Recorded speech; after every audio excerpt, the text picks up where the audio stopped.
छोटी सी रिक्वेस्ट है, अगर आप लोग मेरी रिक्वेस्ट मानेंगे मैं बहुत आभारी रहूँगा and I be very grateful and thankful. मैं यही कहना चाहता हूँ कि मैं टेररिस्ट आदमी नहीं हूँ।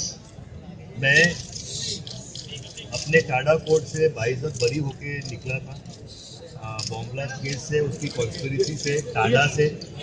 मैं आर्म्स एक्ट में कन्विक्ट हुआ हूँ और ये सुप्रीम कोर्ट ने भी कहा है कि सेक्शन 120B ऑफ कॉन्स्पिरेसी से मैं बाइज्जत बरी हूँ। टाडा के जितने भी चार्जेस हैं उससे बाइज्जत बरी हूँ और सिर्फ आर्म्स एक्ट में मुझे सज़ा लगी है।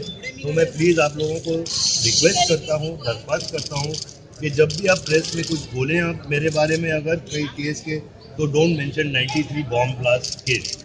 बॉम्बे राइट्स के बाद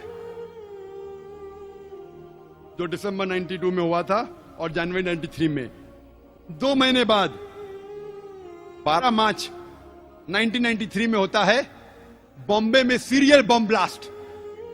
13 बॉम्ब फूटते हैं, 13 बॉम्ब धमाके होते हैं बॉम्बे में, जिसमें 250 से ज्यादा इंसानों का कत्ल होता है और हजारों लोग इसमें घायल होते हैं। उस टाइम कहना था, हो सकता है कि बॉम्ब ब्लास्ट मुसलमानों ने किया था। 2 साल पहले जब तकरीर की थी उसके चंद दिन बाद ये वर्डिक्ट आने वाला था। ये जो केस चल रहा था बॉम्बे बॉम्ब ब्लास्ट 93 का, जब तकरीर की थी उस टाइम केस का जजमेंट नहीं आया था। जस्टिस श्री कृष्णा कहते हैं कि ये bomb blast was a reaction, और ये बॉम्ब ब्लास्ट के पहले और राइट्स के बाद जनवरी फरवरी 1993 में माहौल बम्बई में मुसलमान के लिए बहुत गंभीर था। जब आम मुस्लिम सड़कों पे चलते थे, जब वो ट्रेन में ट्रैवल करते थे, सफर करते थे, बस में जाते थे, लोग उन्हें घूरते थे, उनको ताने मारते थे। मुसलमान का सड़कों पे निकलना मुश्किल हो गया। बॉम्ब ब्लास्ट होने के बाद हालत बदल गई। हर मुसलमान जानता है कि बेगुनाह इंसान की जान लेना गलत है। इस्लाम नहीं सिखाता है कि आप बेगुनाह लोग को कत्ल करो। अक्सर मुसलमान जानने के बाद कि ये बॉम्ब ब्लास्ट जो हुआ बंबई में 1993 मार्च में गलत था, गैर इस्लामी था, फिर भी अक्सर मुसलमान खुश हुए। कम से कम हम सिर उठा के चल तो सकते हैं। जस्टिस श्री कृष्णा कहते it was a reaction of the Muslims.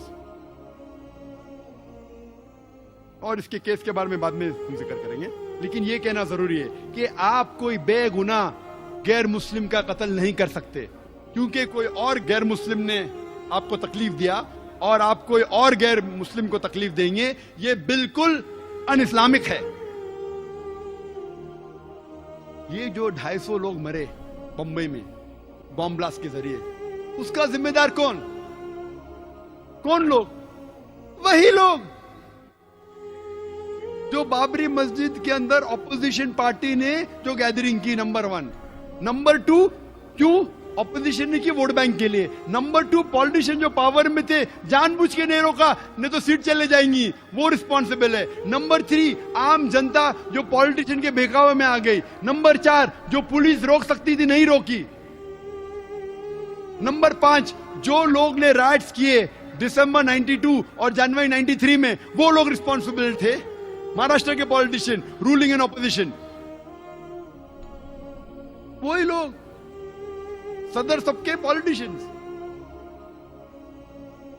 आप आमतौर पे कोई भी दंगे फसाद के बैकग्राउंड में जाओ, डायरेक्टली एंड इनडायरेक्टली जो भी टेररिस्ट अटैक्स है, डायरेक्टली और इनडायरेक्टली, ऑलमोस्ट ऑल, अक्सर सभी के पीछे पॉलिटिशियंस का हाथ।